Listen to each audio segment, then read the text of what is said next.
تحية طيبة لكم متابعينا الكرام. في هذا الفيديو نشرح لكم طريقة تحميل ملزمة اللغة العربية للصف الرابع العلمي بأحدث نسخة للعام الدراسي الحالي. الملزمة تتميز بأنها تحتوي على شرح مفصل للكتاب ومنظمة بطريقة جميلة جدا. الآن لتحميل الملزمة كل ما عليكم هو الدخول على الرابط الموجود في وصف الفيديو أو في التعليق المثبت، والذي سوف يفتح لكم موقع طلاب العراق. الموقع يحتوي على عدة أقسام مفيدة.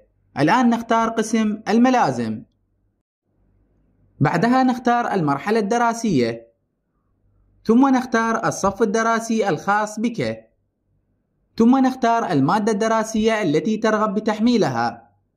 الآن نقوم بالضغط على زر تحميل الملزمة الموجود في الأسفل، وتقوم باختيار أي حساب موجود في هاتفك.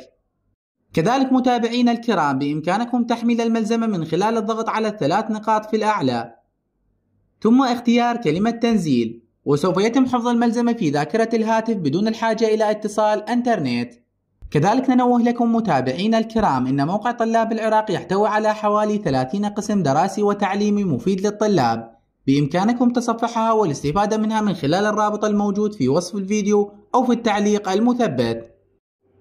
إلى هنا متابعينا الكرام ينتهي الفيديو لهذا اليوم. لا تنسون الإعجاب بالفيديو والاشتراك بالقناة عن طريق زر الاشتراك الأحمر أسفل الفيديو.